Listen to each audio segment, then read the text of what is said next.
The following is a special presentation of Tony Kurre Radio.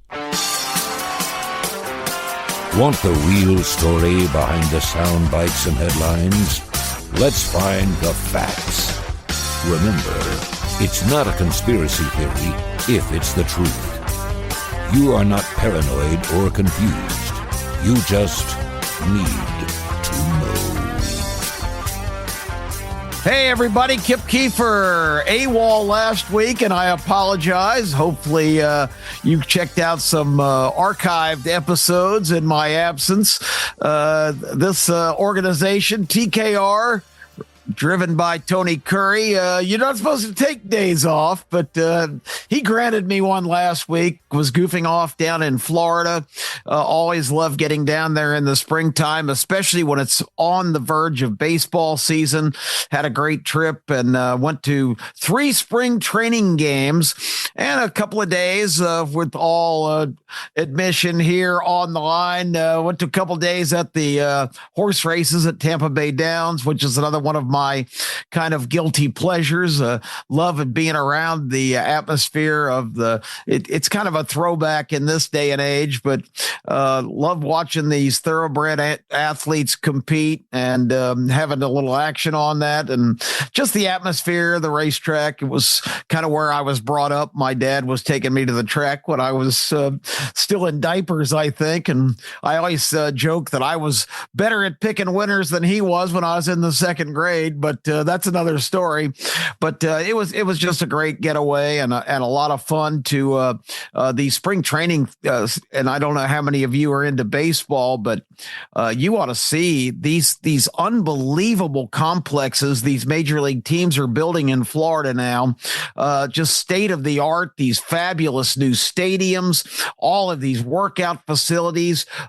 Used to be that players would rent houses or apartments or stay in like college dormitories, all this makeshift stuff. Now they have complete facilities.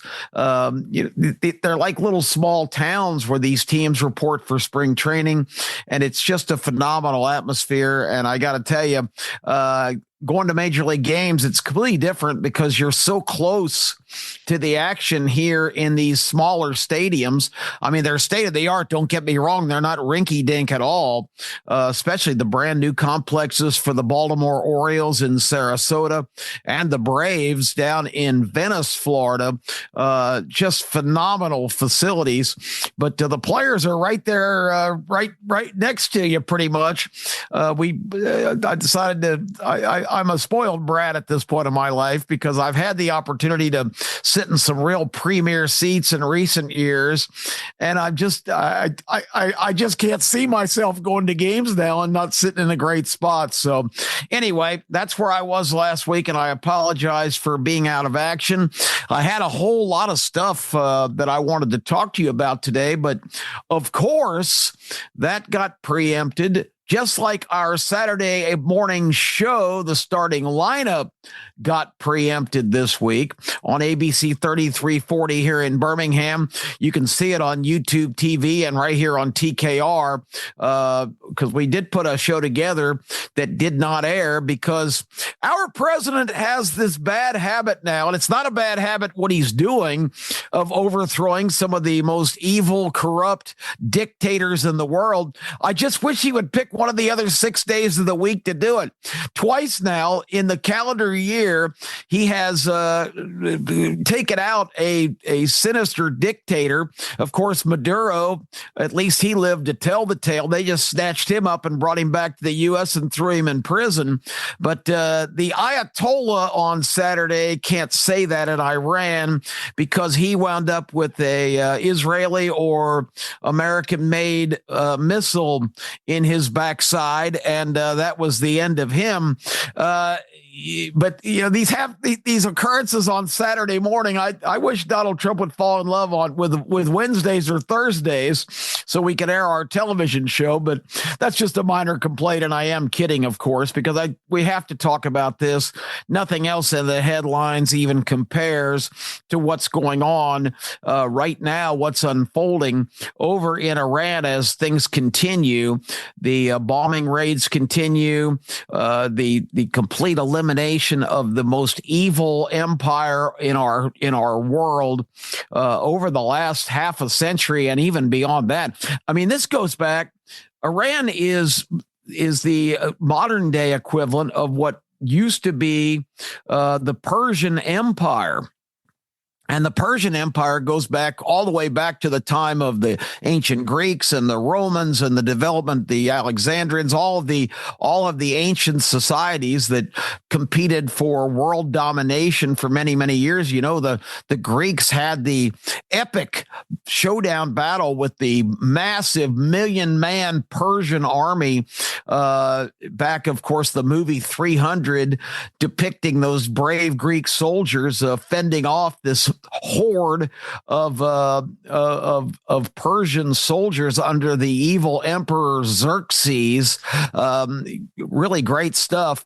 And so this is an empire that has really existed to be pardon my French, a giant pain in the ass for the rest of the world for many, many centuries.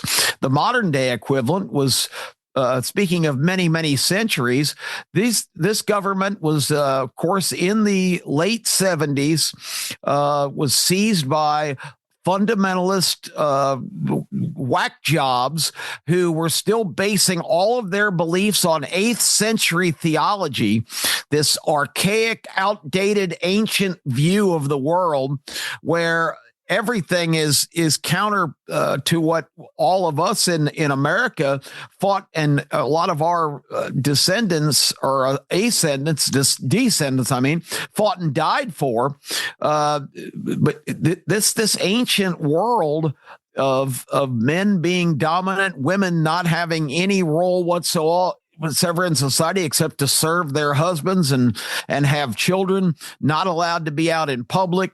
If they dare show their hair or reveal their beauty, you know, they're subject to be turned over. And this is absolutely true. It might sound ridiculous, but in Iran, there is a branch of their law enforcement that is basically the morality police. Neighbors rat on women that go out and are inappropriately attired or not escorted by a man, or God forbid, part of their hair is exposed. They have to wear the head covers at all times. All of these ridiculous, ancient kind of philosophies, the worst of which, of course, is if you don't believe in their religion right down to the very last detail, you are not fit to live.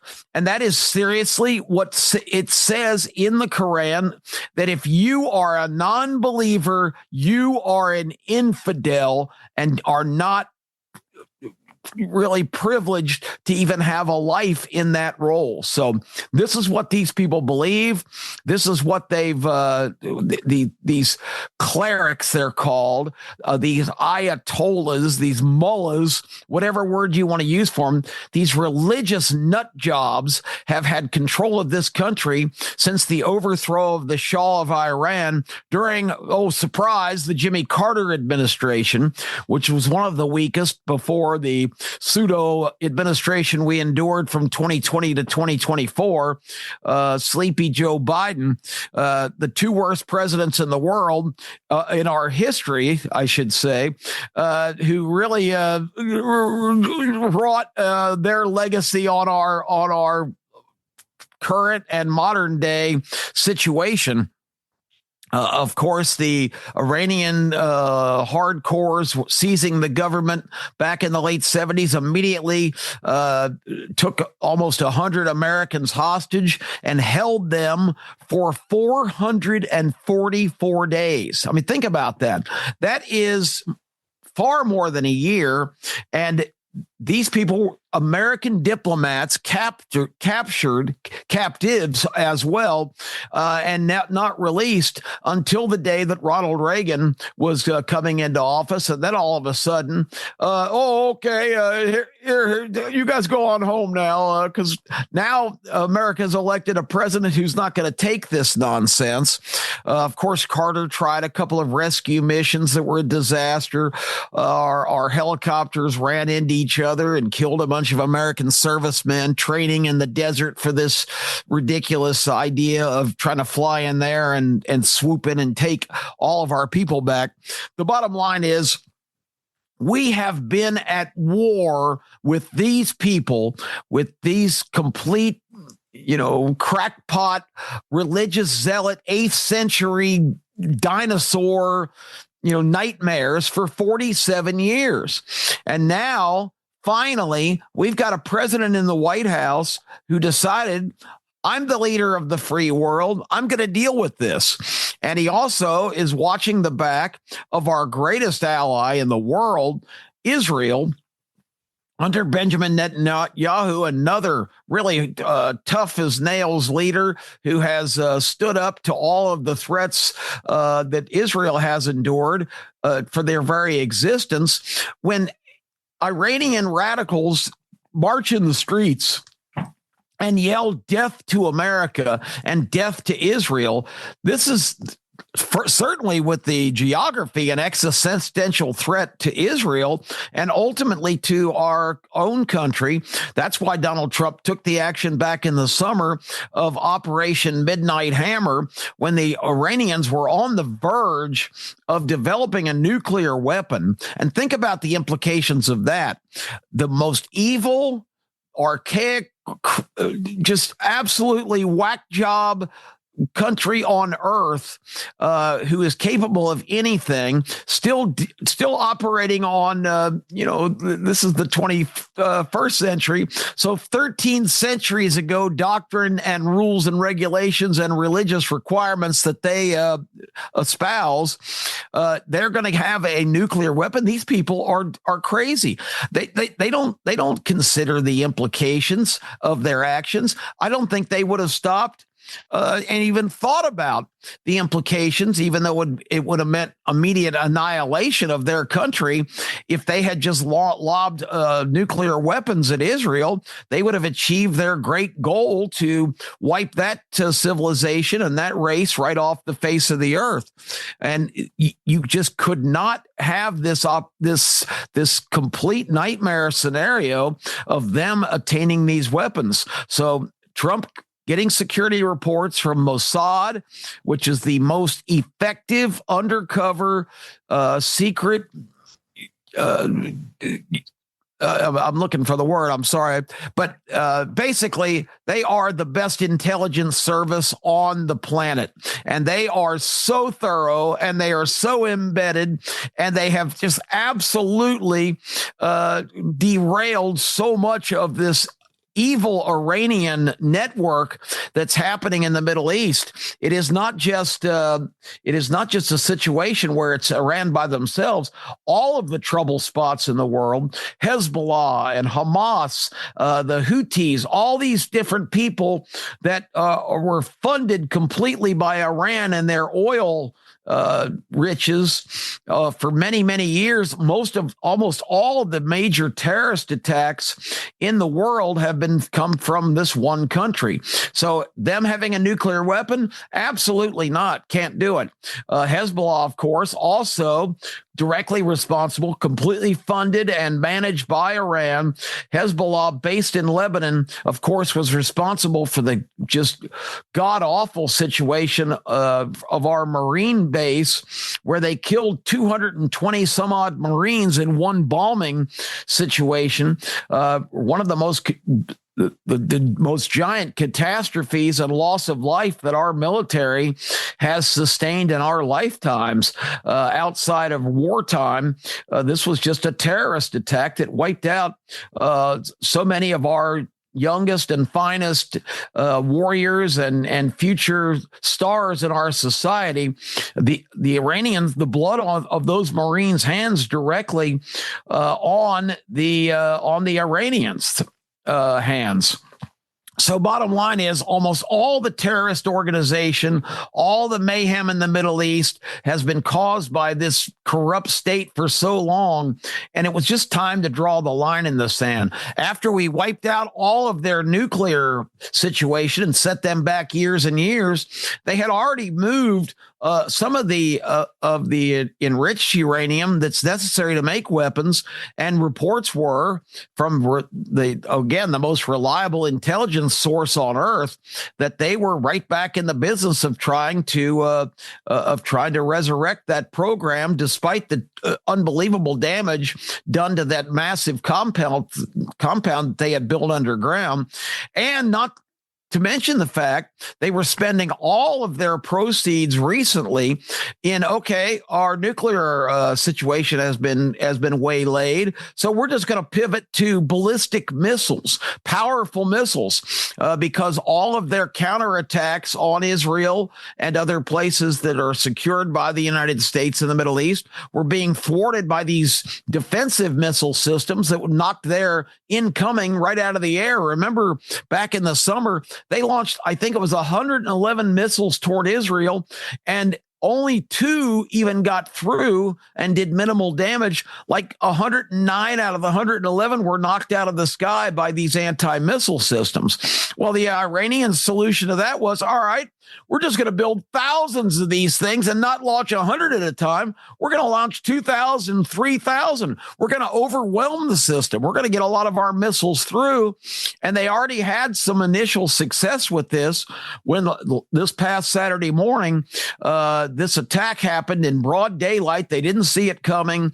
And of course, the first place attacked was the Mossad provided intelligence that all of their major people, including the Grand Supreme Leader, 86 Khamenei, was on board in their central operations building. And I think they dropped 24 bombs on that and wiped all those guys out, including the Ayatollah himself, 86-year-old, who I had just heard a soundbite 2 days before. And of course, it was an interpreter. He was just babbling away in whatever ancient language that they speak. But and again, pardon my descriptive, but it's the only way to put it.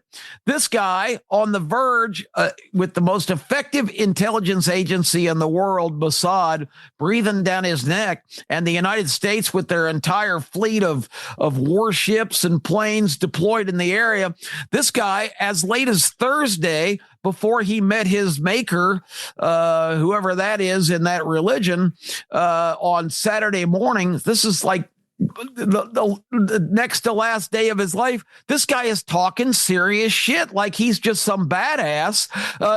The Americans will regret ever messing with Iran. We have the guidance of our great leader, and I guess Muhammad was counted on to provide their missile defense system, but it didn't work because Khamenei and many of his top government officials wiped out in that bombing. So with the leadership head cut off, they just started firing off all these thousands of missiles all around the Middle East, not just at Israel, but at countries that had say, hey, we're staying out of this. Some of the more progressive countries in the Middle East recently have told Donald Trump that this is ridiculous. These guys are killing everybody and causing all kinds of trouble. The Middle East was sick of Iran. Everybody's sick of Iran, but they had stayed out of it because geopolitics leads to a lot of that. But in response, whoever morons were still alive just started firing missiles in all directions at hotels, at airports, and apartment buildings. There were casualties in a lot of different places that aren't even involved in this fight, including a Bahrain base where some of our military, we've had 4 casualties. I think one of them was from a plane, but I think 3 of them were on that U.S. base. But it was just this ridiculous flailing thing where, you're being crushed and you're just going to fire in all directions at people that aren't even hostile towards you. So now countries that have not allowed the U.S. and Israel to use their bases because of the implications and how it would look, now are saying, yeah, come on in. They're firing missiles at us. They're killing our civilians. And the difference is, the targeted attack by the Americans and the Israelis were at the leaders and these people that have been ordering attacks on other countries, particularly Israel, where they don't go after the government folks. They go after the civilian population. So these people have to be and had to be eliminated because this just got to the point where it couldn't continue. And of course, you've got right now raging controversy in Washington today. The Democrats, of course, this is outrageous. Trump had no authority to do this. He has to get permission from Congress to make this happen. This is an outrage. This is an abomination. This is a sovereign nation that he's attacking. We heard it when he went and snatched Maduro out of Venezuela. These people, the Democrat administrations, here's the difference, folks, of a leader and somebody who knows what needs to be done to take care of business, and these politician professionals who are only concerned with being in power. Because before they would do anything, we get in these messes where we get to this point where it has to be done because their tactic would be, okay, this is a bad situation. Let's put together a committee and hire some consulting firms. Let's get all of the facts together and do this comprehensive study about how we should react here. And it takes a year, 2 years, 5 years. It costs millions and millions of dollars. They have a complete report. And the main thing they're looking for is, what are the political implications if we do this, if we attack this country and we take the right action, or if we do nothing and try to appease them. And many times, while all that's going on, Iran got to within last summer, just a few weeks from having their first nuclear weapons ready to deploy, because the Democrats under Clinton and Obama and Biden had placated them and appeased them, just trying to stall and buy time instead of taking definitive action, because it could have been politically unpopular. And that's the difference between leadership and bureaucracy and partisan nonsense, because I've told you many, many times, the Democrats could give a happy you-know-what to mine and your security and your well-being and your economic prospects. All they care about is retaining power, because if you retain power, you have control of all of the biggest enterprise, most successful enterprise in the history of the world, the American government, which is unlimited supply of money. And with money comes control, and with more money comes permanent control. And that's the only agenda. They do not exist for what's best for American citizens or best for the citizens of the world. They exist to maintain power. And that's what a elitist left-wing philosophy. This is not the Democrat Party of your past or your parents' past or your grandparents' past. This is a radical left, completely influenced by global forces. This is not the Democrat Party we knew. This is the new American socialist, Marxist, yes, communist party. And every American better wake up and realize, when you vote for Democrats, even ones that might be from your town or people that you might know, when they get to Washington, they get all in the same bucket, because maintaining control, even if it's against their philosophy, is still more important than representing the people and doing the right things. So just food for thought. And I've got to take one more shot at this organization, which I frequently highlight. Of course, on Saturday afternoon, couple hours after all this started in Iran, the UN Security Council has an emergency meeting in New York City. All of these fat cat diplomats from all of these countries in the world just gravy train off the hospitality of the United States, having this big grand, United Nations building in New York City with all the amenities, diplomatic immunity. These people can do whatever the hell they want because they're representing other countries. But what's the first thing the Security Council does on U.S. soil? Condemn the United States and Israel for taking this action. This is just outrageous. The Russians and the Chinese, who are partners with Iran, who are both only railing because of the fact that Iran is one of the main suppliers of energy for China, and an economic engine for a lot of their nefarious activities. But Russia, also a big Chinese energy partner, sending their oil to the Chinese nation. But all of them have their own agendas. Russia has been in league with Iran for the last few years, having big deals to build like nuclear power plants, but also supplying them with a lot of the materials they need. And it's Iran who's been building most of the Russian armaments, drones and missiles and things for them to continue to conduct their war with Ukraine. So the United Nations is nothing more than the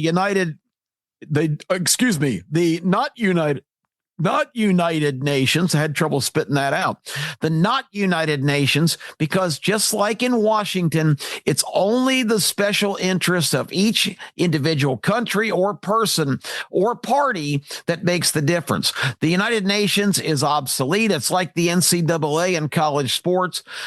Get everybody out of the building, send all these people home, run them out of New York, put some explosives at the base of that, bring it down like an old Las Vegas hotel, because it's obsolete and it's a waste of time. It's a bunch of blowhards with their own agendas. Nobody cares what's best for the citizens of the world, their own countries. It's all about power and control, and that's what you got to remember. So when you hear anybody say Trump took action when he should not have taken action, Trump once again has taken a big step here of preserving peace and prosperity in the world, and he's got the overwhelming. Before you criticize him, remember.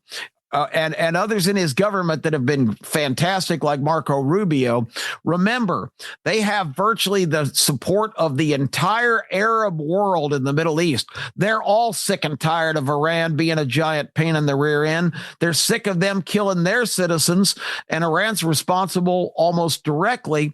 They financed it all for that's been going on for 50 years, and it had to stop, and Trump put a stop to it. And a year and a half later, the situation's worse. You take action, you get it out of the way. And final thought, don't forget, at the very base of all this is always the same thing. OIL. Oil drives everything in geopolitical politics, in world politics, in local politics. It's all about energy. It's all about oil. Oil is the lifeblood, the driving force, literally, of this entire world. And everything that happens in the world in geopolitics has to do with oil and energy. The raid on Venezuela, taking Maduro out of there, that is the richest property in the world for production of oil.